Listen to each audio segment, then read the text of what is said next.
Oh, there we go. Oh, we are live, I think. Okay, we had a technical issue.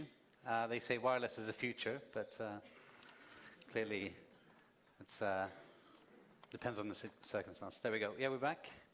All good? Excellent. Thanks all for being back in your seats. I've been told we're trending in Europe, so that's a good sign on Twitter. And now we have an hour's panel talking about the investments in the Gigabit Society. We had previous panels talk about investors, so we have an investor. We have member states who are also queried, and Parliament and telco. So we have Mia-Petra Kumpula-Natri, who's Shadow Rapporteur for the code and also been involved in other telecom files before. I'm sure we'll hear more about that. Wolfgang Kopf, who's Senior Vice President at Deutsche Telekom.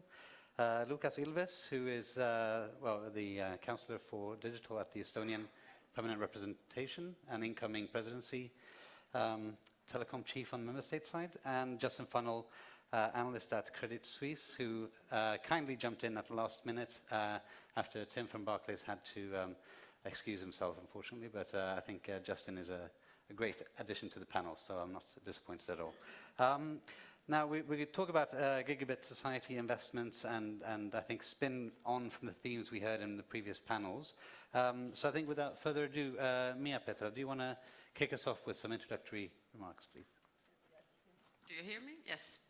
So thank you very much, and good to see so many familiar faces from the previous files I've been doing. So I really think that this is the third round now with you.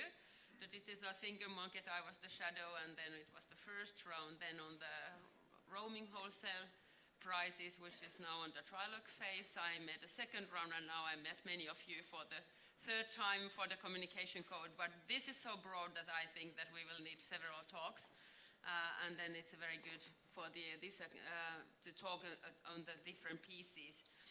And just hello from the ITRE committee where I was and came here directly. So we had on the one INI report on the digitalizing industries. So it is not really the telecoms or Gigabit Society only, as the telecoms earlier, that we could have the telephones and then contacts. It's everywhere. It's mixing with the other fields. Is it the energy company digging the ground and putting the fibers or cables, or is it the telecom companies then emerging or doing, and who is doing what on what level? So when I want to see as a politician and a lawmaker to see the possibilities for the investments, I don't know if I should care who makes them and finances who, by how, but then what is needed, a good legislative framework so that to see that investments will happen, and then it will please the consumers that you have a connectivity, and then it's as now marked in the code, affordable price for broadband connection for everyone. Just because you are a specialist, but it's always quite funny to talk with the people who are not so much into this business, that really the last one was only 2009, and then we still wanted to mention that how many faxes or telephone booths on the streets. And now we are doing something for the future, hopefully not the next review right away, but maybe this could last for some almost 10 years, I don't know. So then really to talk that who and how and which are the details, it's very difficult for the politician to say, but then at least to be preparedness for the future and newcomers to come there as well. So I think for my main purpose is that we will have a good legislative framework from Europe. And it is not only the code, it is so much to do also the consumers' trust, because there's no investments if there's nobody buying them, and there's no buyers if there's no consumers. So the consumer protection on the way has been improved, and the trust by the privacy, e-privacy, and then data security files. So all that goes hand in hand, and I think we are doing quite a good job now in Europe to see this big perspective, digitalizing our economy, which is the aim goal, of course. But then just a few thoughts really targeted on these investments. So that there will be, and I'm happy that there will be more actors to do investments, and then finding the ways how to finance it. Is it then together? The code namely talks about the possibilities of co-investments or other possibilities. I'm still in the phase to looking the things really how they are different in the different member states, and I'm learning so many different ways, that what is the legislative framework in the member states, but what is also the technical possibilities, what is invested already, and what could be then the future investments based on that facts that we don't have a tabula rasa. If we would have like no investments done, no any network, it could be easier to say what to do and how to do. But then I think it's also the good side that we do have so many different solutions in different countries. So we should really find out the best ways, and then also have this opportunity to learn the ideas across the countries. And then at least my aim is that if there is a good market models, good technical models somewhere, that this will not hinder that one to be the model for the others, or at least them to keep that one. So really, I'm from Finland. We have a lot of mobile usage. So that's the question, is that if you a Finn uses already 14 gigabits mobile data a month average. So that means that my au pair used, before she came, that 64 per month. So loaded some movies and paid fixed sum non-limited data usage. But then the need for the investments to roll out the fiber, the people readiness to pay for that, because they have 4G coverage and mobile is quite nice already, is quite low. And then we only have few actors. Whereas my neighboring country, Sweden, is totally different. They have the black fiber in 170 communes, city-owned company who offers the black fiber, so the wholesale selling only. And Stockholm Stockup has 100 different operators using that fiber networks, and they covered the whole city, and now they are going to the retail marketplaces outside of the city. So the Portuguese case you have connected, the Romanian case, so very good examples that how to roll out. My country is not that very good one because they didn't roll out very much. So how to then make the European legislation that would suit for all. So the one-size stockings is not maybe the answer in this one, but then at least the principles that are needed is that we should have also the possibility to utilize the internal market, but then also see the competition as a driver, which is of course the sensitivity then that what size companies are the SMPs and so. So this is for the first round of my thoughts. Okay, thank you very much, Mia-Petra, for opening the scene so nicely. Across the bay, is it Estonia these days? Lucas, what do you have to say about the investment climate for telecoms? Thank you. Well, first of all, I feel like I've, like Mia-Petra, stolen my speaking notes on some of these things, or vice versa. We civil servants are always recalcitrant to offer any wisdom on investment. That's what we look at the analysts and the telcos for. Maybe quickly also on the timing, Pilar said before that the Parliament report will be done in June. I don't think we'll quite be able to match that speed in the Council. However, we also are moving under the Maltese quite ambitiously, and even if we don't quite make the deadline set by Mr. Juncker, Hollande, and Mrs. Merkel, then we'll try and hew pretty close to the goal of finishing in 2017, although we'd like to, we'll leave the glory of finishing trilogues to our Bulgarian colleagues. Now, I mean, in general in the code, as you said, the current code has actually produced a lot of investment. And so there's not necessarily a need to do a huge revolution. And in fact, one of the things that member states value and are very much going to value in the council negotiations is ensuring enough flexibility to allow a lot of these different regulatory models to work. That said, and now looking very concretely at the discussions we're going to have in the next 6 to 12 months, I think that you are all going to come to us with a lot of proposals to change things on how the access regulation works. By and large, the member states seem to be fairly content with the Commission proposal. There are going to be some discussions, for instance, on duopolies, on some of the questions around mapping, for instance. But if you're going to come to us and say that something needs to change on the access regulation, I think we're really going to need to have a fairly strong understanding of the impact. I mean, there are a lot of voices saying that we shouldn't have the co-investment model, or we shouldn't have it structured the way it is. If you're going to make that argument, really explain to us what the harm is to the market, because otherwise I think the initial feeling we would all have is these are sensible ideas. We see what the Commission's doing. They are looking at some best practices. Why not build in some of these mechanisms in the proposal? So in fact, that's a place where we need more than principal arguments. We really need impact assessment and an understanding of the concrete effects on investments. And I think that also applies to some of the harmonization questions. If the Commission, the Parliament, and you, the operators, are going to challenge us on our usual instinct to give as much power as possible to individual national regulators, the concerns we have about BEREC and the Commission, which I will note is not politically independent, unlike what they expect of the national regulators, we will need to have some really concrete impact assessments or some really concrete financial arguments on what the benefits to harmonization are. That's also true for spectrum. I mean, it's clear to every single operator that having harmonized spectrum makes your life easier. In a sense, it's, you know, it's if you have one auction that you have to compete in for all of Europe, if you're a very large operator, that's convenient. You don't have to worry about as many specificities, but that's not going to be in and of itself a very interesting argument for national governments. So, I mean, for even some of the very specific points on further harmonization, really come to us and explain how this affects your business case to the investors, how this affects your operations, how there's a cost difference. That is the type of thing that we're at least open to, although, you know, the Council, as always, will be very skeptical on any changes to the existing sort of institutional balance. So with that, I think we're all ears. Very good. So that's the gauntlet laid down there by Lucas. Thank you very much.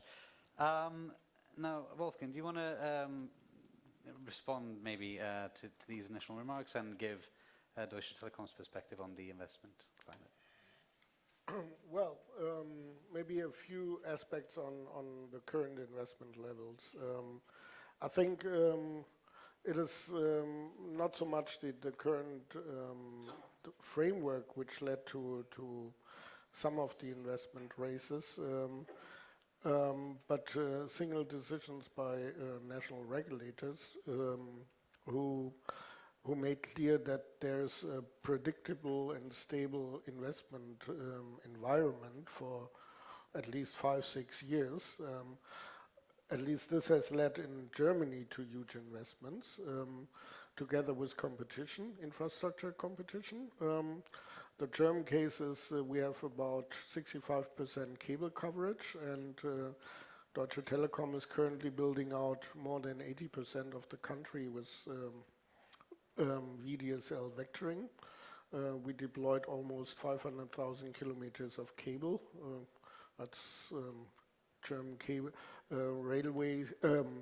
road network is about 600,000. So we are in almost every street with fiber at the moment. And that was a huge and is still a huge investment program. Our investment to capital to revenue ratio is among the highest in the world. If regulation then changes, that puts a lot of questions to such investments, or could put a lot of questions to such investments. And that's, I think, one of the biggest issues we have to discuss when it comes to the new code. Because the next level of investment will be fiber and 5G.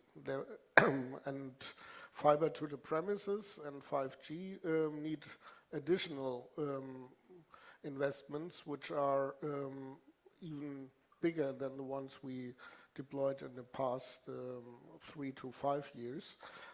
There's an interesting report published today by Brian Williamson, who is in the room, who gives you some ideas on how this could be done. We think it's a mix of technologies. It's not all about fiber to the premises. But the baseline is it needs huge investments.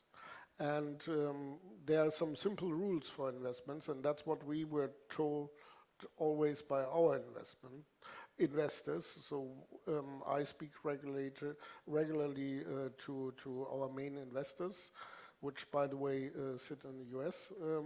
I speak to a lot of analysts, so Justin is a regular. interview partner, so he tries to know more about what's going on, and in order to make his mind up on DT's share. And I think predictability is the most important thing. That's nothing surprising. But I wonder whether the current code is really paying on predictability. Because if I look at the mix of tools we have in, I rather think it is an attempt to serve everybody and to promote some rather interesting but not very well established new models, while the main investment comes from 70% by big incumbents in this room, which are not really favored in that code. So the one should wonder whether this investment we need is really then stimulated.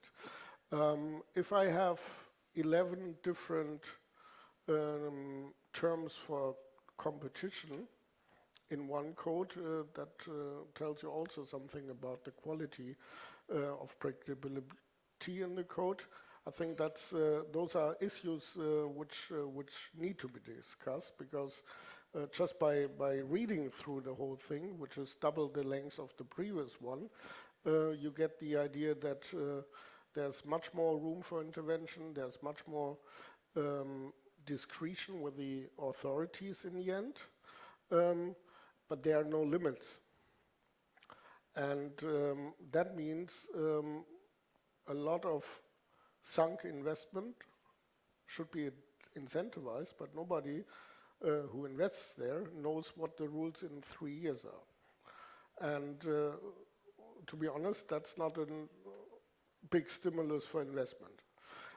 I think we need to get much clearer rules and much more predictability in this current code, and this could be easily done. There's a lot of things we can just delete, and I think some of the big things are really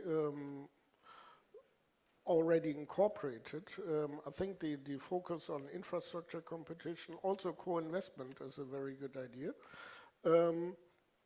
But we should be clear on those rules and make sure that there's no late intervention then, which puts everything into question what you did in the previous year on the investment side.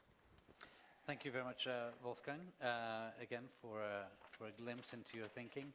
Now, Justin, we just heard in the previous panel that investors have been fleeing Europe and that it's not a particularly interesting market to look at from the investor side. You obviously disagree, being entirely focused on this market, but how does it look like from someone who's deciding which companies to invest in? So, we've certainly seen a move out of the European telco sector by investors in the last 18 months. But that's more to do with another regulatory issue, which is more to do with whether mobile can consolidate or not, which I won't waste. Sort of unfinished business for investors, and one question ultimately for regulators is, can we sustain full network? Probably. To look, in terms of the gigabit society and where are investors coming from, what we are seeing, I think, is a change. We're starting to see evidences of success with FTTH business models. And we also still live in a world where there are very large amounts of money looking to invest in infrastructure globally, willing to accept quite low returns and to be quite patient. So we're starting to see the stars align, so to speak. The success stories start with some of the startups in the UK, people like GigaClear, CityFibre, are just simply going out there raising money and building fibre. No one has given them any regulatory permission to do it, they're just doing it. If we look at Germany, we have Glasfaser funded by pretty hard-nosed private equity fund, and now we have René Obermann looking to do the same thing. And obviously in the Nordic markets you'll be very familiar with this story, obviously driven more by municipalities, but something that's been going on a very long time. So we actually feel the supply side, the demand side are starting to come together, and actually regulation, to some degree you can relax, because I think it's going to happen anyway. It's not a question of regulation.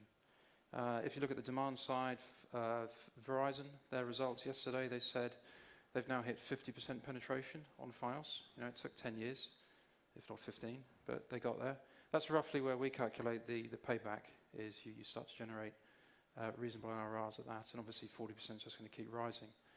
So yeah, well, I think we'd start to see the US telcos start to look back at fiber. Verizon's fiber business is now outgrowing its wireless business, which is actually not in great shape these days.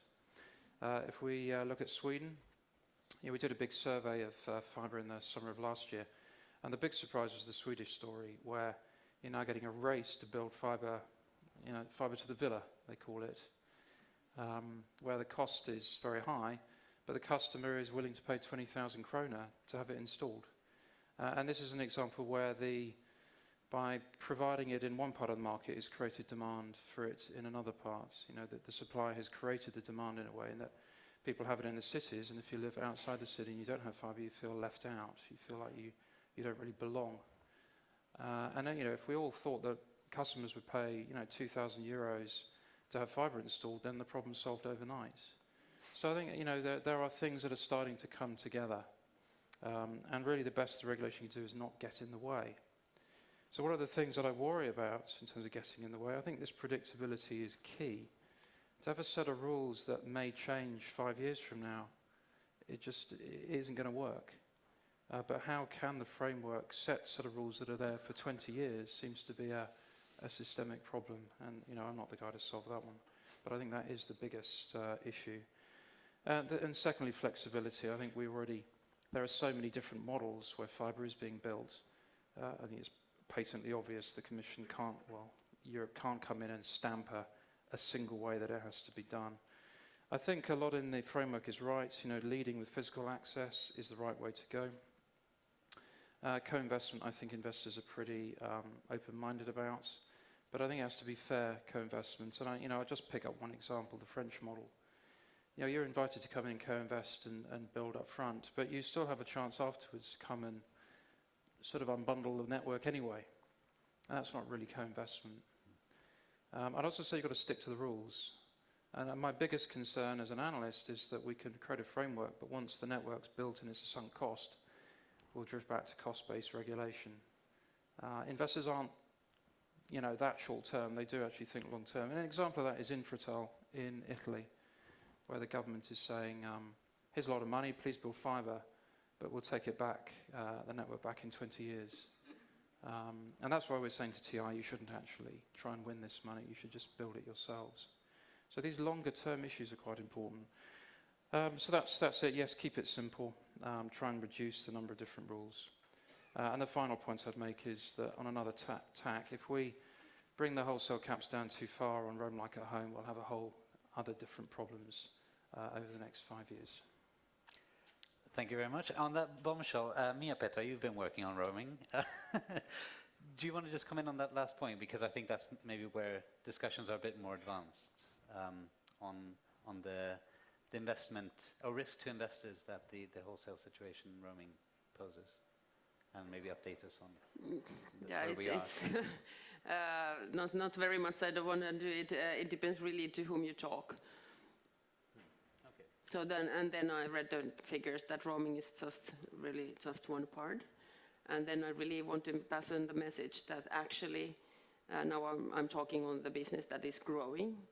So the average growing speed is so huge that even your own consumers who stay home maybe 11 and a half months are using more and more data, and then the need for investment doesn't stop the day the roaming gets free. Now I looked at Belgium using the least the mobile data, the Finland using the most. The difference is 40 times, and the Finnish companies need to invest all the time because the growth is some 3 gigabits a year. So when you, when you use more data, it doesn't stop. The hunger is not a good word here that you feel and then you're full. So whether you talk about the sensitive case that the Costa del Sol receives a lot of tourists, the Spanish, they use more data every year. So the next year the tourist season starts, the home people use more than the tourist add on that value. So the investment doesn't stop. It doesn't stop when you reach a level of a lot of data usage or a little of data usage. So that's the message, that everyone keeps on investing. And no one has invested for 5G yet. Not the company that nowadays has high prices or low prices. So, and then I also seen statistic that how much the variation from year to year in the investments are. So it is not that now the 3G comes and then the investments go up and then you don't invest and then wait for the 4G. It is eternally and all the time. So that is also a relaxation for that. It is not that you lose something that you did only to make the money because you have travelers. Both sides used to take my bill. When I traveled to Belgium with my Finnish SIM card, it was the Finnish operator and the Belgian operator who took the money, and that is now the zero due to last year result. So then it is the both sides losing now that money. So on that case, it's fair. We are doing the legislation that is bad for all to say that monetizing on that one. But then I really must say that this morning, there was the last time I was speaking to an innovator, that was a Spanish one, and then they are not looking the markets country by country when you do the digital innovations and applications. They really was idea that you can go globally and you can use it at least in Europe without switching off. And that was the very basic. Commission started this, that people nowadays tend to switch off when they travel cross-border, and that is not the idea in the single market. Okay, Lucas wanted to come in, but Wolfgang, you want to respond first. Well, I think 99% of what you said is definitely true. The only question is whether we need an intervention on the price. Because what we've seen in roaming markets is so far that smaller and bigger operators agreed on rather low wholesale prices. So the roaming costs went down in most of the countries you mentioned, along the line with the overall costs of gigabit, which went down dramatically. I mean, that's a trend we are seeing. If we were to impose now a single price around Europe, I think the only beneficiaries would be Apple and Google, if the price is low enough. They could do without any investment network of networks. I wonder whether this has not a lot of implications for future investments you're just mentioning, 5G and other networks. And I think here lies the biggest danger of this idea of regulating across Europe one price. I think it's one of the most dangerous things in the past years which happens currently, because it could turn, depending on the price, our mobile industry just upside down. And the prices of €1 for a gigabit, which are under discussion in Parliament, are just, to be honest, crazy. Because that's the entry for Apple and Google and anybody who does this arbitration competition without any invest in networks, and it would ruin the entire industry. Very good. Lucas, you want to respond as well to these comments? Any details on roaming? We have a nice discussion of the ambassadors today at 2, and hopefully the compromise that we come out of there, the Parliament will have an understanding that it really is a very difficult compromise, and that is more or less where the Council will stand.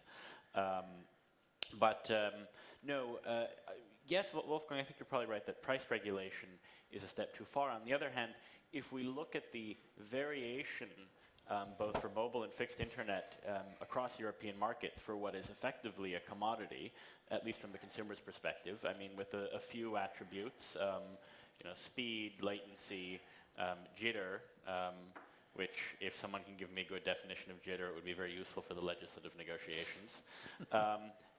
The variation also suggests that there is something a bit amiss, because I mean, the technology used to provide it is more or less the same across Europe. The labor cost is fairly low, and if you look at the countries that have, a virtuous cycle of demand leading to more investment, low prices, they're not a consistent set of countries that all have the same sort of broader structural attributes as a market. And yes, you can say Romania has really cheap fiber because of their infrastructure rules, but that's probably not the only explanation. And if we look at mobile markets similarly, there is a symptom that something clearly does need to change in some of the markets. And I think that the question that we will probably structurally be posing to ETNO members over the next year is in those parts of the code where you tell us you need to be able to recoup more investment, particularly where you support moving away from some of the regulated access that we have in the current framework. Well, we'll want to have fairly good arguments, because we also have the counter arguments from the challengers who are saying, maybe we don't invest as much in absolute terms, but it's the fact of our investment that actually creates this virtuous cycle. So if we go to the markets where even if in terms of volume, the largest investments come from the incumbents, then the thing that causes them to offer faster services is not beneficence vis-a-vis the consumer. It's the hard life of capitalism, where if you're not keeping up, you're going to lose more market share.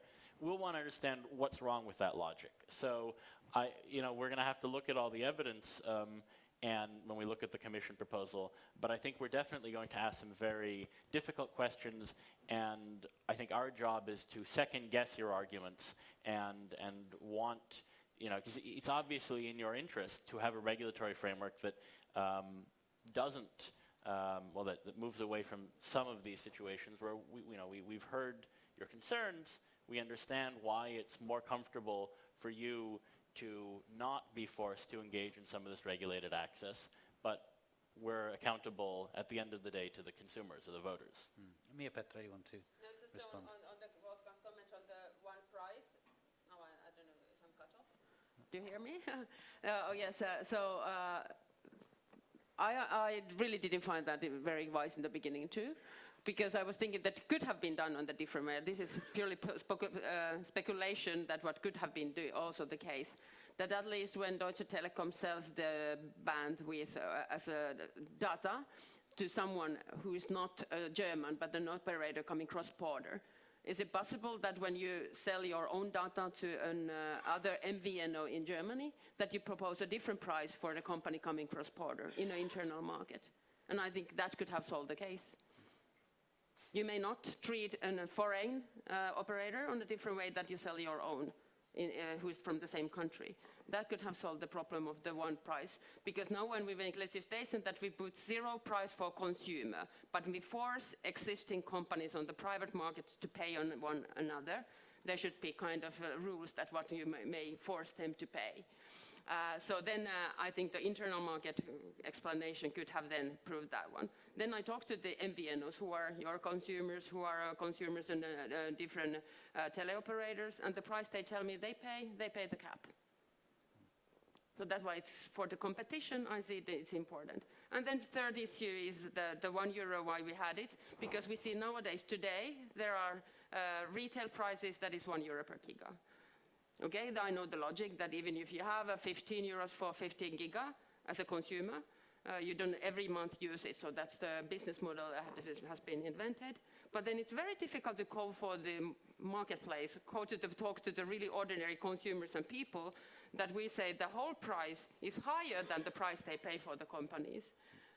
And that is not often that the bottle of wine, the producer gets more that you pay for that. It's not very lasting business model too, and that's why I said it depends to whom you talk when you talk about the set the market rules for the future. Please, Wolfgang, you can respond to that, and then I want to pull out the discussion a bit I wider.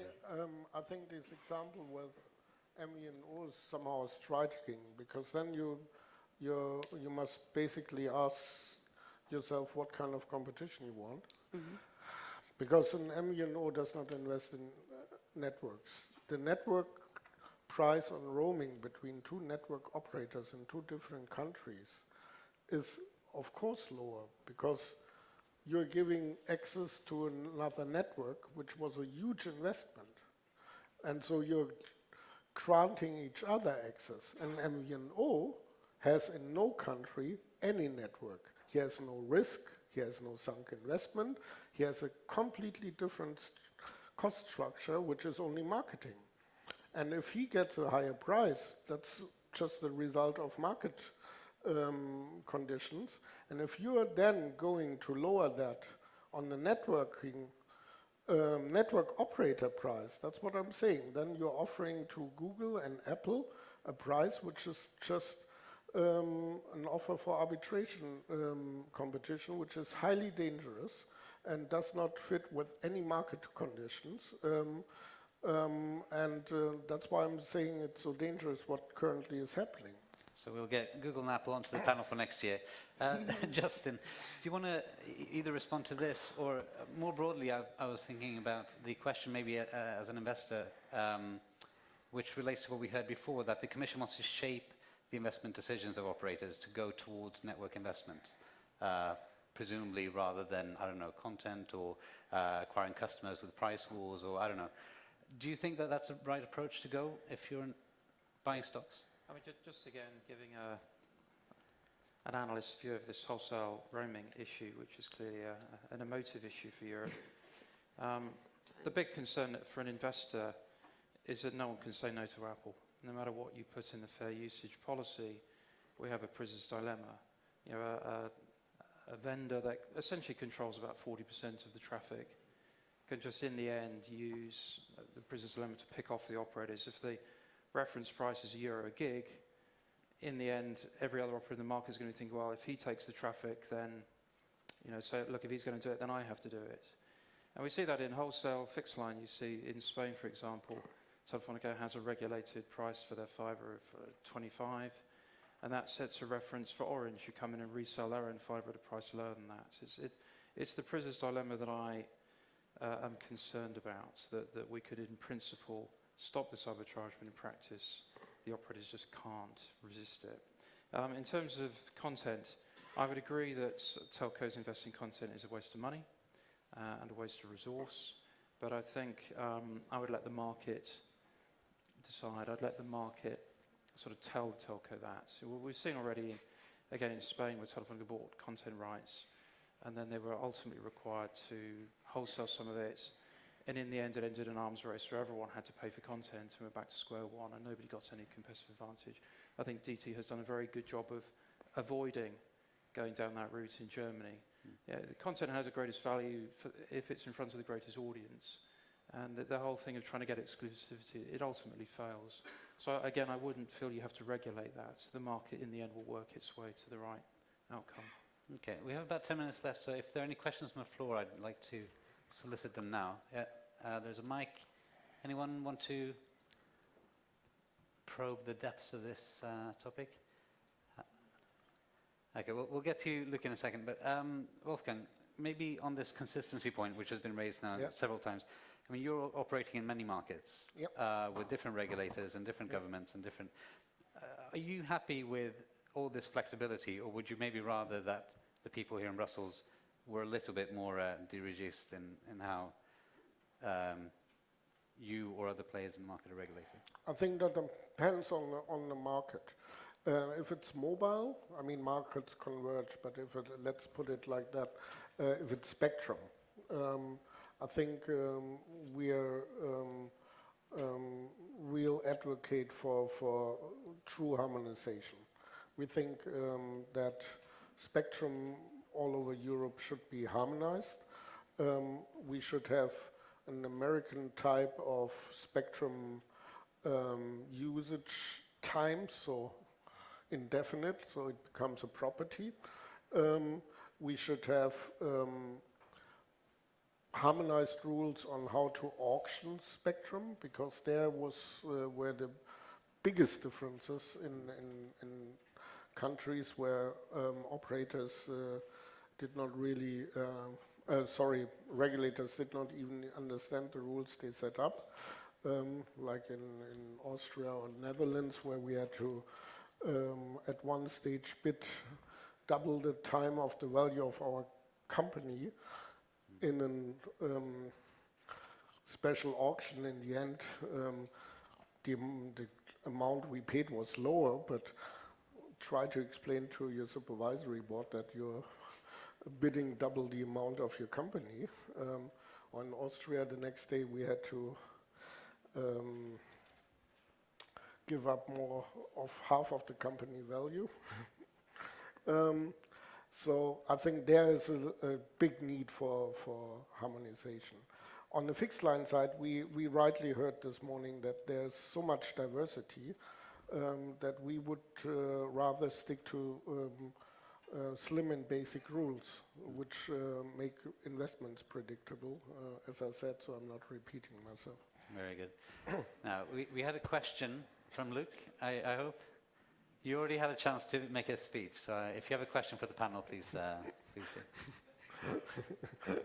I do not want to monopolize the word, and it's not really that I have a question, but I wanted to react to a couple of things that have been said. And on the first intervention, I stressed the importance of infrastructure competition, where we all agree, but we cannot say that service competition is not important, because don't forget that we are building a gigabit society, and for having the demand and the gigabit society will come from lots of services. And I remember 10 years ago or 15 years ago when I was working for an operator deploying broadband in the early 2000s, when you are the parasitics of music, and when people said that in the company, those are the people that boost demand for broadband. And so having all those services and having competition on those services would be in fact the companies that will make that network operators will also make money from their network. Justin, do you want to come in on as a riposte to that? Where is the right level of competition? Well, to be honest, I think the whole principle that we started with was broken, wasn't it? The ladder investment didn't work, and that's why we're here today. And what we try to do is obviously not. We've got to respect people's investments, and the fact that companies have followed this model. We can't just leave them stranded. But it didn't work. And on the same theme, Mia Petra, I mean, how does it look from a politician if we combine what was said earlier, that we're probably driving towards some kind of oligopoly at some stage on fixed? We just heard Justin say that on 5G, maybe plausibly 4 operators are too many. As a politician, how do you react to a future where the decisions you take now might land us with a 2-operator market? For now, I also see that existing regulation has been pushing for more investments. I also met your competitors. The role of the politician is to meet all and then make your decision. So I'm very open for the lobbyist. I think it's vital to meet with all. And they were presenting me in the numbers that they were investing more than the Deutsche Telekom during last year. So all that information I'm receiving now and then making conclusions. But then there is one certain thing that as a politician, not as a member of the European Parliament so much, but the members of the national states, what is the scarcity here? And it is the spectrum. There is only a limited amount, and then tomorrow we will vote on the sub 700, and then very much ITRE wants to push for the digital possibilities for more mobile and have the ability to develop new businesses and not to stick on the broadcasting in Europe too. So the framework, yes, we are doing together. But what I think is also that once you have something on scarcity and you give it out, you sell it out, and it's limited. So then you have to have kind of some rules to use it or not to use it. Why to sell for someone who is then not using that one? And then I always hear the comparison of the road of the houses, and then you see that rented house. If you own it for 3 years or 10 years, your willingness to repair the house is there.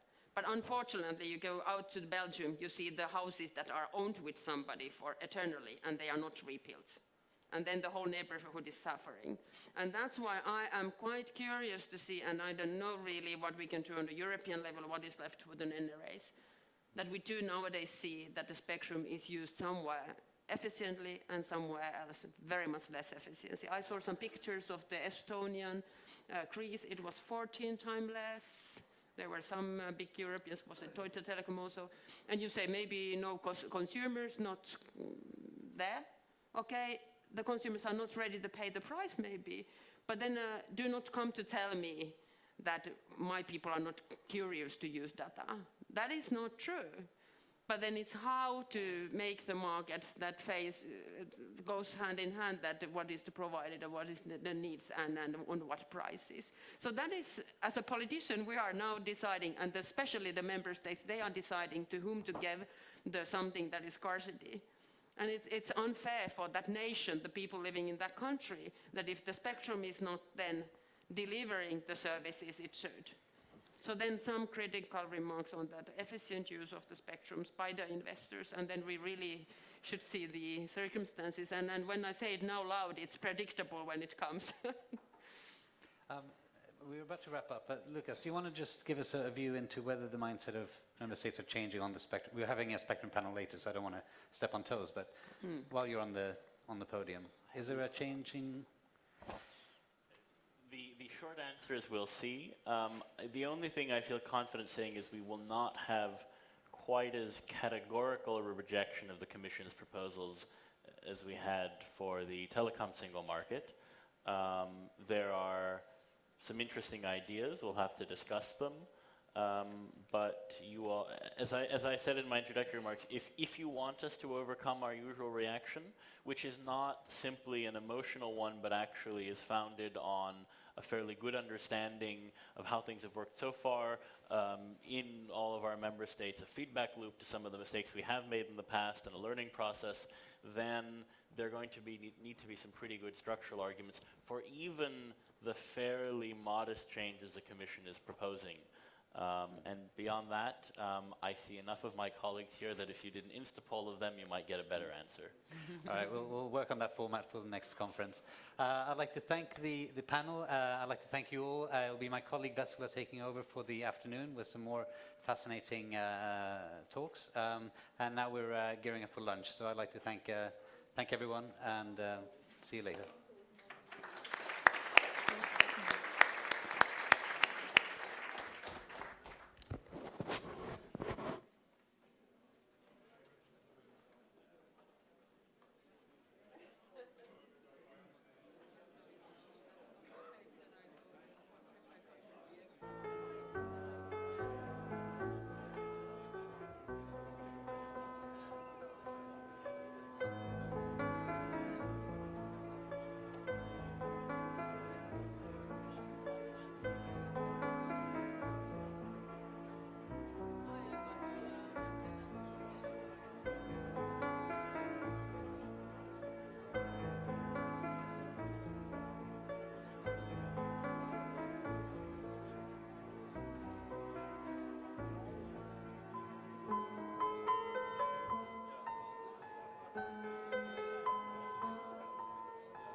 Yeah, I mean, run the business there. go to And then when you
Can you hear me?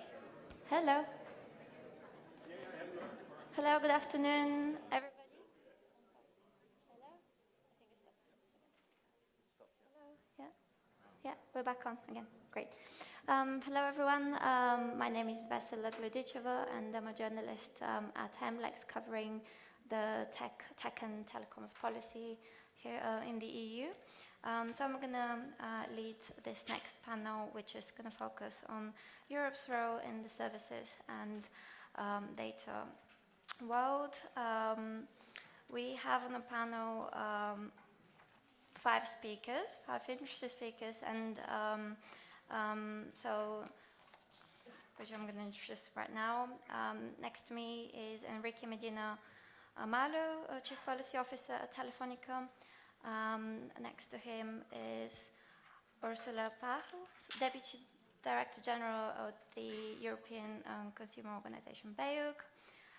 Next we have Eric de Broek, Director Regulatory Affairs at Orange. I wanted to address here is 4 messages in relation to 4 elements of this discussion, which is in relation always, of course, from the consumer perspective.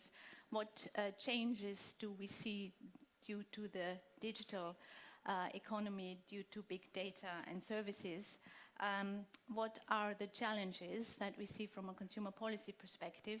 What we need to address these challenges? And of course, also our opinion why we think we can actually address these challenges and why they are not incompatible, but compatible with the issues that are most important to you, I assume, is also about innovation and driving the economy forward in that respect. So let me start with a few remarks about the changes that we see. From a conceptual point of view, from a consumer policy point of view, as you may know, the very raison d'etre of consumer policy and consumer legislation in particular is inter alia that there is an asymmetry of information between businesses and consumers that puts the consumer in a situation of having less power in the relationship. What we see now with the big data, and in particular, of course, with the big new possibilities in relation to profiling and tracking technologies, is there is a new dimension of this information asymmetry. Consumers' behavior is now much more easy to analyze and to understand and to use by targeting marketing measures than it was in the analog market, where businesses would know much more about the market itself and the products and the services, but not so much about consumer, and behavioral economics has always been a rather difficult and expensive science in order to get useful results. So businesses know now much more about consumers, and they know more maybe even as in relation to compared to what consumers know about themselves, and maybe even about what consumers don't even want to know about themselves. Plus, we have the use of algorithms, the so-called black box phenomenon, which also leads to a situation where consumers don't really understand what is going on, that they don't take the decisions that normally they would take, which all leads us to the question of what is the autonomy of the consumer's decision, what is the control that the consumer has over his or her data, over the decisions that they take, and what is the transparency that we have in the market. So fundamental basic principles that normally define the business-consumer relationship are changing. In terms of topics, where do we see the challenges in particular? And I have to say, because I've worked since nearly 20 years now in the field of consumer policy, and I would say the challenges are not precedented. So we see a really, really new dimension in all of this that needs to be addressed. So that's about consumer protection law, obviously. It's about privacy and data protection. It's about data security. It's about liability for services, liability for products. It's about data ownership. It's about competition and lock-in effects. It's about interoperability. So all these topics are very important and need to be looked at in this new economy. But it's also about how do we apply material consumer law, if you want, because, for example, traditionally, consumer law does not apply to free products or services. But they are often not free anymore because consumer gives their personal data or other data. big liability. Who is responsible if there is a multi-service, so to speak, and if there are linked services? How do I know who is liable for any damage or any problem that I see? And also the question of, do I actually deal with a business or a consumer? If you think of collaborative economy, is it a consumer only? Am I protected by consumer law if it is a trader or not? So all these questions are pending, and all these questions need to be addressed. Needless to say that Internet of Things is, of course, an additional factor, which is a huge dimension in all of this. And I'm sure we're going to discuss a little bit about connected and autonomous cars, but obviously that is a very important element and somehow a front runner of this discussion of connected products.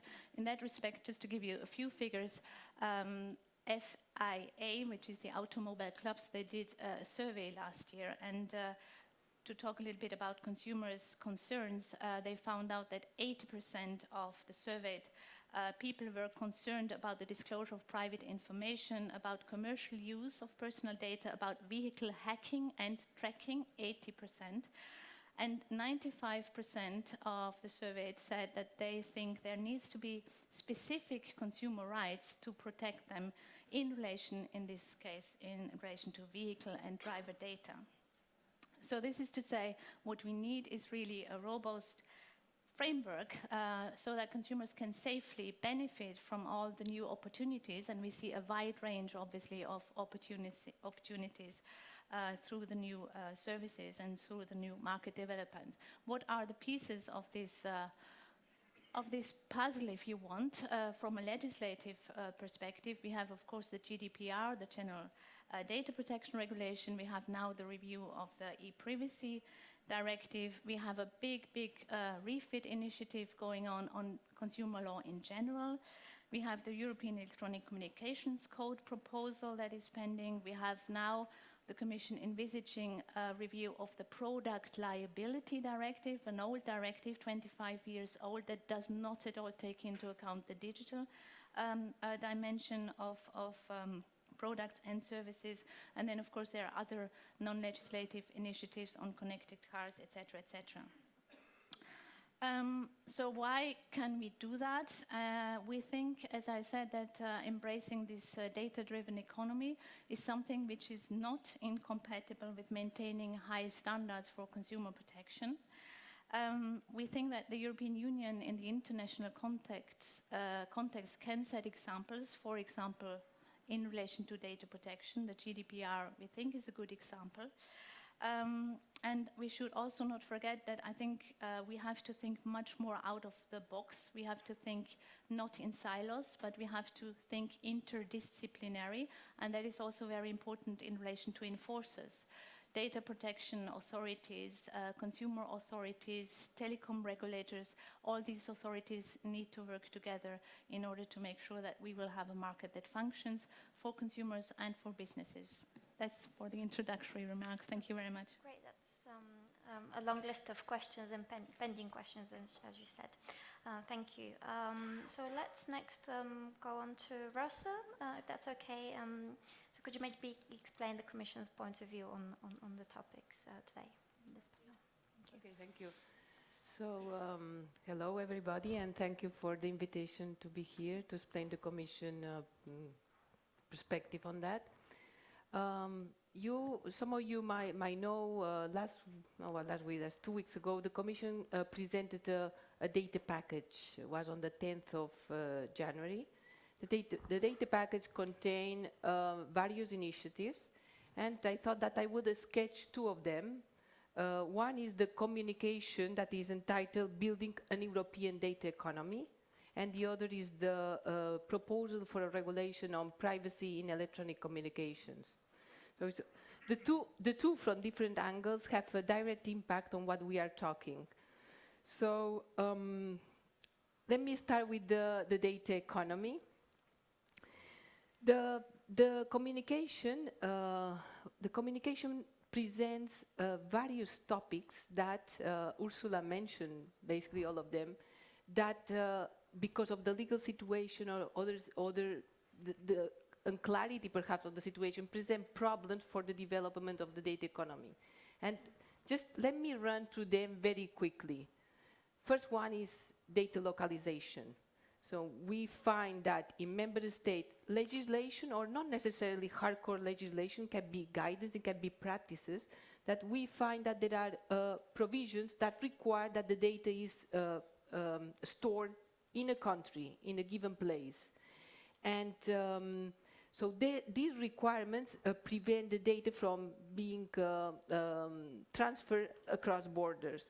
Now, some of these requirements might be lawful, might be appropriate, and they should stay, but probably not all. And what we see is that as data becomes more important, more of the oil of the economy, these requirements multiply. So the idea that we have proposed in this communication is, for the moment, first, I would say two steps approach, or two layers.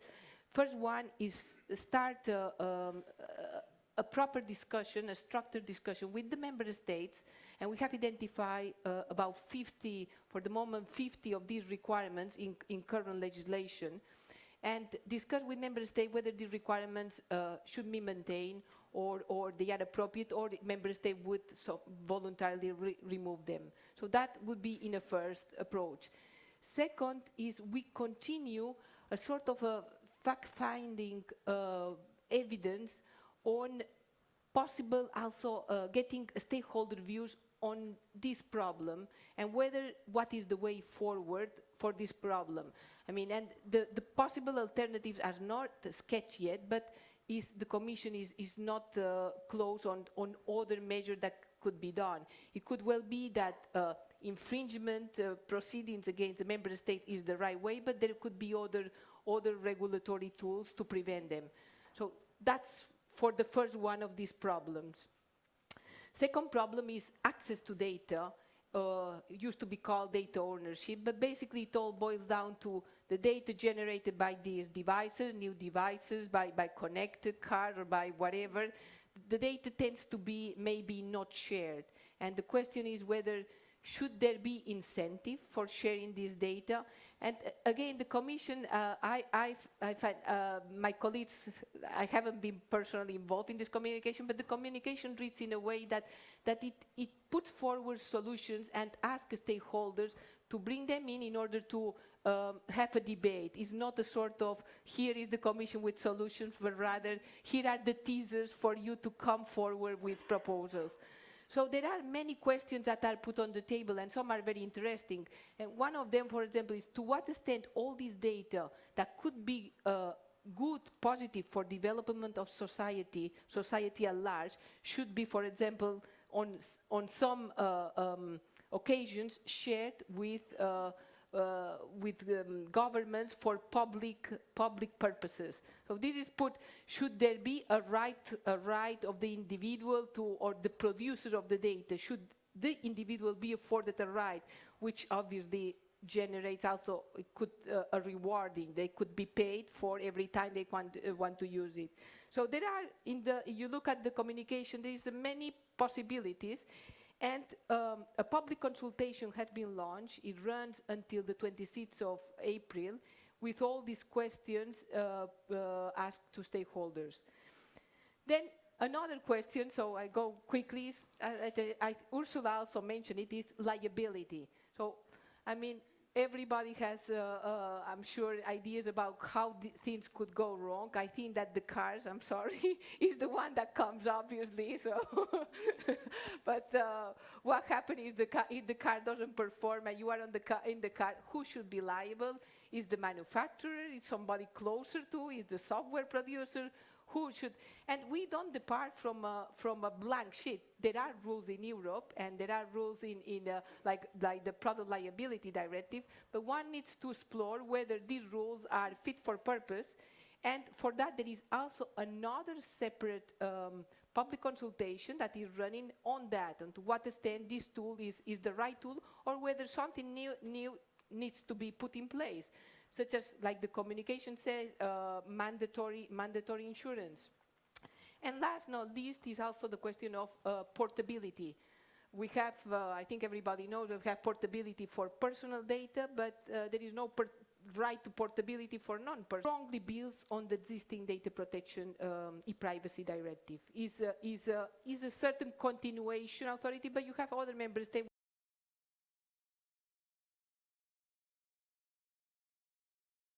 It might be the NRA or it might be the consumer body, but the proposal now, it requires that all the enforcers are the same as the GDPR, so the DPAs.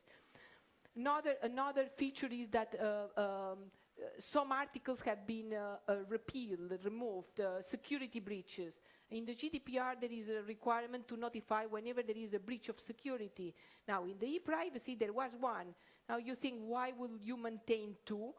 The same rules might be good enough for all of them. So this was one of the objectives, GDPR, and the second objective is a level playing field. So new services that users use as equivalent to the traditional telco services were not covered before. Now these services are covered, and you are familiar with the code. So the e-privacy doesn't invent new definitions. It simply relies on the definitions that are in the code. So what this means is basically the OTTs that were not covered now are covered, and by that I talk about VoIP, instant messaging, etc. The third point is ensuring high level of protection, which was one of our objectives defined already in the digital single market communication, while ensuring more use by the providers of the data. So here is where we think we have provided a good around here, but I couldn't transfer the data even with the consent to another party. Now this is allowed. So if the individual properly decides, this can be done. And the service doesn't need to be a service provided to the user. It can be any service. So Eric from Orange, if that's okay, and if you could give your introductory remarks to the topic. Thank you. Thank you. Is it, yeah, is it audible? Okay. I will try to express some general principle we have concerning service regulation that then touch upon what is our assessment of the draft code, and then say a few words on the e-privacy draft regulation. Let's say regarding our principle for service regulation, it's a bit noisy. I'm sorry for this. Our principles are rather short and simple. First, same services, same rules, and de facto we already listened something about this, but certainly we don't have the same assessment of the code. Second, telecom-specific rules should only refer to telecom-specific characteristic, which is not really the case when looking at certain part of the code. And third, we favor full harmonization for sector-specific as well as for cross-sector service regulation. If now I'm entering into our assessment of the draft code, we all know that it imposes or it proposes three categories of electronic communication services: internet access service, interpersonal communication services, and the third category, which I will develop a little bit more, which is those services consisting only or mainly in the conveyance of signal. And this category, believe me, is a problem. Definitively, we don't question the sector-specific regulation for internet access service. The open internet provision of the TSM regulation gives very strong guarantees relevant for the design of the service regulation. When coming to the interpersonal communication services, some sector-specific rules still correspond to the customer's expectation, and we see no problem with this. Nevertheless, the code proposes that OTT services not interconnected with PSTN escape all rules except security obligations. So in the impact assessment of the code, there is a strong impact or a strong development talking about level playing field, but de facto there is no level playing field in service regulation. And the main concern we have on service regulation is a code, is a maintenance of heavy-handed, and I say telephone and not only telecom, but telephone regulation on the third category of service, consisting only or mainly in the conveyance of services.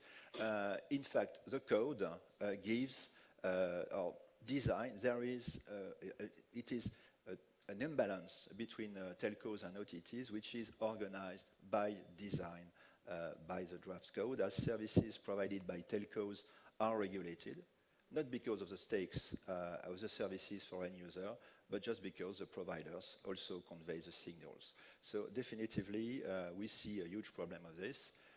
Perhaps I have not sufficient time to elaborate on this, but I will. I could, if I have some more time, perhaps in the question and answer part of it.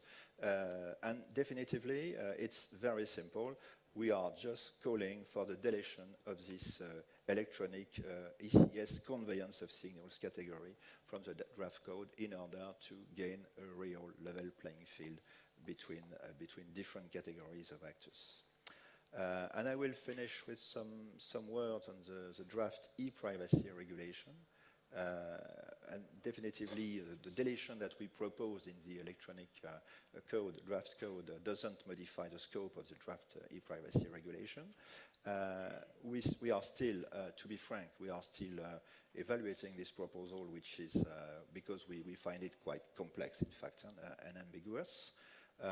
In some words, we do not challenge the proposed extension of confidentiality of communication requirements to any kind of interpersonal communication services. When talking about M2M communication, we consider that this should be subject to personal data protection rather than the confidentiality of communication obligation. And for the rest of it, for the other proposals, we do not concern confidentiality of communication. We think it should be simply repealed in order to let the GDPR regulation apply.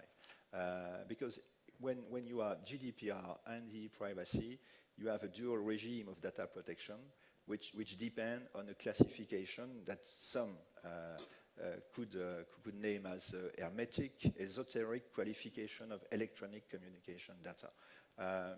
Just to give an example, to finish my point, why should the GPS and the mobile location information of an end user be protected differently? Which is really puzzling for a telecommunication operator. And if you are reading very precisely the text, we understand, I don't know what you understand, but we understand that the GPS location information of a device which is sent to a service platform via an internet access service, could become regulated under the electronic communication data, and no one really understands what it is. So we are totally confused on this, and we are simply asking for the e-privacy to only concentrate on confidentiality, and the rest of it should be dealt with horizontal regulation, that is to say the GDPR. And if the GDPR has to be improved, let's improve it. But please don't create two categories, two regulation, one for telecommunication operators, something like that, and one which is sector specific and one which is horizontal. Mostly this is my message. Very good. Thank you very much, Eric. And now finally to Joost. Could you please give us the car manufacturer's perspective on kind of the data world and how they see their priorities? Thank you. This is on? Yeah. Thank you to ETNO-Mlex for organizing this. It was strange. I had to explain to one of the CEOs of a big automotive supplier and a manufacturer what is a vertical. And the commissioner and some of the telecom friends, they consider this as a vertical. So I had to explain why is this vertical, not horizontal or linear or round. So actually we're being tested, experimented, actually literally mentioned in the data economy package as a sector of Internet of Things and new mobility. I will go through very quickly to a structure of the presentation. First, who are we? What do we do? What are the challenges in our industry?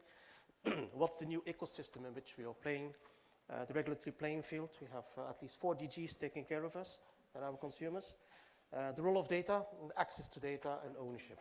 And we can go on and on, but that's first who we are. We are the vertical of the electronic communications industry, one of them. We employ 12.2 million people, directly and indirectly, in the EU. So if Mr. Trump wants to review or even cancel the TTIP, I think has a large consequences not only for us.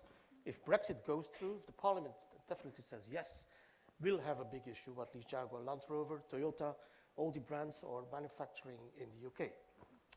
And not only in the UK, of course. So that's one. Secondly, on RTD, so research and innovation, 44.7 billion euros. This is about shared economy challenges. So it's not about ownership anymore, it's about sharing something. Uber does not possess any car. I don't think Airbnb has any hotel. It might be that in the future, with autonomous driving, we become a public transport provider without actually owning a car, but just running a platform with free slots. So, and that's actually already going on. So that's one example. And second is increased urbanization, increased aging as well. So we have solutions to at least to eliminate a number of hurdles and obstacles for the road authorities, and the fluidity of traffic in Brussels is not the best example, I have to say, of a smart city. Customer experience, customer expectations, Ursula was also referring to that into the FIA. Customers are highly expecting new things, but they only take it, they very easily take it as a given. When you have a new option on your iPhone or on your Android, actually you can even call with this instrument, but you can do thousands of other things. And you should also realize the R&D investments that go into that and the return on investment. So that's something that we have to take into account when we talk about access to data as being the new currency. And finally, connectivity. It's device to device, it's car to car or truck to truck, but also car to infrastructure. Can you imagine the potential of a road authority, let's say, to receive signals from cars and from trucks on road traffic situation, on fluidity, but also on 10,000 other things. Temperature might be important for, I don't know what kind of applications. Logistic, the harbor of Hamburg, the harbor here in Antwerp is using connected logistic services through our vehicles. These are only a number of the possibilities. Should we still have road signs in the future? Will the car not become smarter than the infrastructure? So that discussion we have with Mrs. Bulch and DG Move and the road authorities, the National Minister of Transport, actually in the 15th of February, we will see each other again to see what is the road of the future. So we're not talking about gigabit, we're talking about physical roads of 2030, because the cycle time is a bit longer than just a mobile phone, for example. So we have connectivity and we have automation. Automation is different. It's about the levels of autonomous driving. So today, a vehicle can already do some functions and take over some brains of yourself and do it for you. But there is an international convention of Vienna, I will not bother you with this, at the UN level that says you always need to have control of the traffic. You always have to be a driver in the car or in the truck. So can you replace the driver by a machine or by a joystick or by whatever mobile device? Yes, technically you will be able to do that. Question is if European regulations and international regulations will allow. So we're dealing with that. But that's the level of autonomous driving. And in the future, we will have discussions, and we already have them today with DG Grow and DG Connect. What level of connectivity will we still need in the future if we live in an autonomous driving mobility? Not only cars, buses, trucks, whatever. We will become an offerer of transport, co-modal transport, public transport as well, not only individualized, but we'll also maybe need connectivity to foresee a number of events. So we call it the e-horizon, but it's not a necessity. So these things are being discussed. We'll also discuss spectrum issues. The speaker after me, or after this panel, will also hint to that. So a new ecosystem, new services. You will be able to drive your car, but also do other things with that. So that brings us to the kind of regulatory framework in which we are, involved. There's a number of regulations on the telecom side, and the package of today, 2002 directives, the code, the proposed code, actually running in the Parliament and the Council. The definition of electronic communication service, totally unclear for us. It's not clear if machine to machine, car to car, car to infrastructure is captured by this thought about in the beginning when drafting these documents. Secondly, e-privacy. Deputy Head of Unit mentioned that. Machine to machine. We have a big issue with some of the provision of the e-privacy proposed regulation. We'll discuss that actually actively in the Parliament, Council, and obviously with the initiator, with the Commission. Third, NIS, Network Information Security Directive. It's not clear to what extent transport companies like CITS providers, intelligent transport system providers like we have as a provider, are captured by this directive and all the obligations imposed on that. So we have discussion with Connect on this. We have Radio Equipment Directive, which is also asking a lot of questions for us with DG Grow and DG Connect on, well, if you have a radio in your car, and obviously we have one for transmitting and receiving messages from the infrastructure or from other vehicles or other third party, should that equipment, including the car, being type approved by the Equipment Directive, or should we have different systems? So that's something. And spectrum, of course, we have some problems with spectrum allocation, 5.9 gigahertz. We have an issue there with CITS standards, on the G5 standard, and LTE today in the cellular world. So these are only a number of things. Next to that, the Commission has brought out the communication on cooperated and connected and automated mobility driving. How do we do that? A number of questions there on liability, access to data, access to infrastructure. A number of questions also on the, well, what kind of regulatory playing field do we still need for that? DG Grow is thinking about Gear 2030. So Ms. Biankowska is looking at the 2030, which is what kind of mobility environments will we have in the future? And what should we do? And we have DG Move, obviously transport policy. Digitization is important for them as well. And they have cooperative ITS, cooperative intelligent transport system. So they see the car and the vehicle as an instrument of capturing data, capturing communication signals, and transmitting that to third-party providers. Can be an infrastructure operator, can be ourselves, other cars, but of course can be third-party applications. And that brings me to the access to data discussion. We don't have a new issue with the restrictions you want to have on the data localization restrictions. That's for us very fine. Where are the servers? That's not an issue for us. Should not be in a national country, like some accountancy regulations are claiming.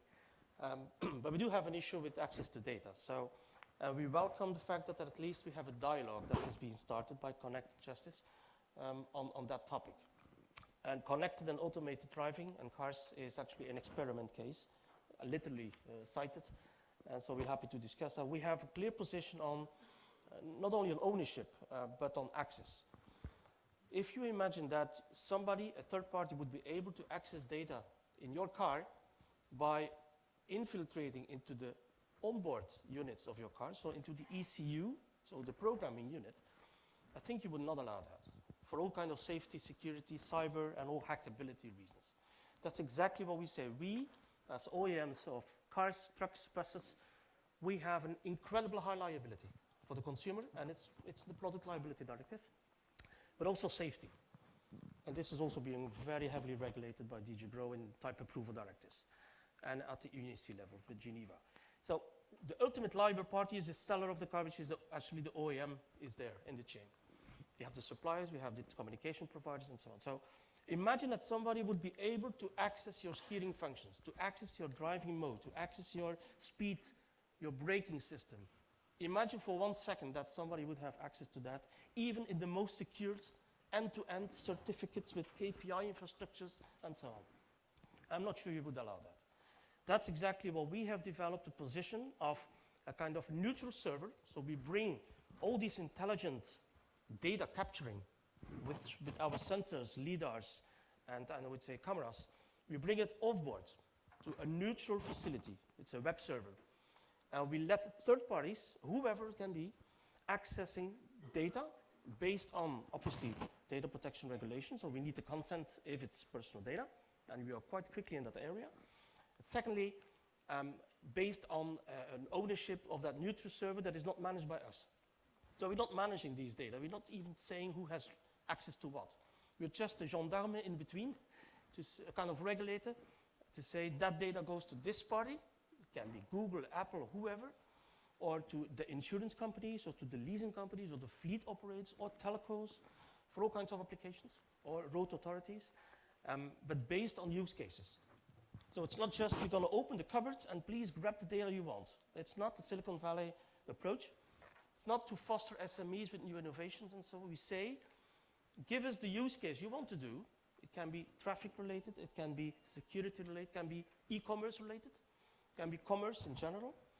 We'll give you the data which we agree on that are necessary for you to develop your business case. And this can be all kinds of data. Okay? That is a position which you can find on our website, very clear with the suppliers of our business, so not only ourselves, also the suppliers of our industry. And it talks about access through a neutral server, kind of trusted third-party approach, where we actually delocate the whole situation of security, hackability, and so on, not in the car, in the vehicle, but outside to the server. That's all from now. I think Q&A will follow. Thank you very much. Very interesting. And actually, finally, now, Enrique, it'd be great if you could give Telefónica's views on the data world and the services, and having heard everybody's remarks now, and if you had any particular comments or ready to make in responses. Yeah, thank you very much, and thanks to both ETNO and Mlex for inviting me and Telefónica here. I mean, after so many interesting interventions, it's quite difficult to contribute with anything new to this debate, and I think we should open the Q&A to the floor as soon as possible. I just want to highlight a couple of issues on my views and Telefónica's views on data. I think we are living a pendulum situation regarding data. So maybe 10 years ago, 5 years ago, whatever, this was a data party. Everybody would go and say, wow, free services, free products, just accept. Nobody read anything. I think there was an experiment saying, you sold me your soul for your data. Yes, accept. So, I mean, I think that was there, but suddenly, some requirements for some transparency, what has created data awareness. Suddenly somebody said, why a flashlight application needs access to my contacts? Why a recipe application needs access to my localization data? Doesn't matter where I'm cooking, does it? And then the big OTTs and providers started to give you options.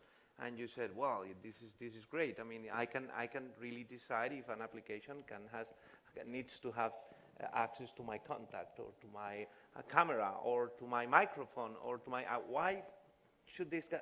So people started asking themselves, why do I? And now, why that happened? And now we see that there are a lot of choices that you should be able as a consumer to decide what you give access to. But still, when we go to the regulatory world, we are working on, not trying to nurture those principles and give free choice. Because I mean, as you were saying before, if you explain everything, if you could give a whole explanation, very transparent, and give a lot of options to the customer, not in a way or I accept or I don't accept, not in a way where not accepting to provide your data means you don't have access to a certain service. I mean, there needs to be something between black and white. After we've been in this world of data for so many years. So that is one of the reflections that I want to make. And the second one, which is an obsession for Telefónica, is how this data world is embedded in the competition analysis, in the competitive world. How data is also an input for competition. It's often said that data is the new oil, but actually it's not, because, and I heard this in a panel, it's not a reflection that is mine, oil is limited. But data is unlimited. Probably it's a new currency. So I mean, you can still, the currency, depending on your monetary policy standards, you can always create more and more and more. So, and data, it's unlimited. So, but it's clear that, you know, maybe not in holding some data, but the possible abuse, having that, you know, whole ownership of data, or the capability, or a superior capability for processing.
That has put us in a very difficult situation, which is probably the biggest threat for a telco operator, which is the disintermediation from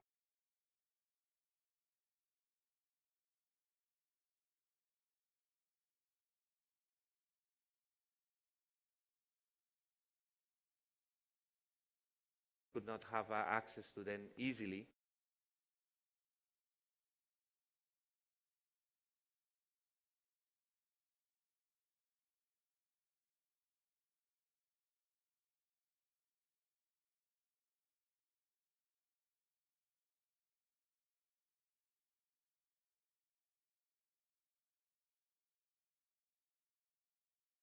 See,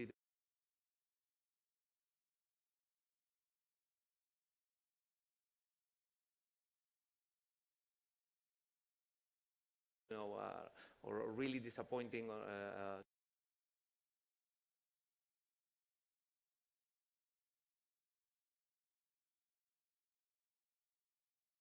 full general data protection.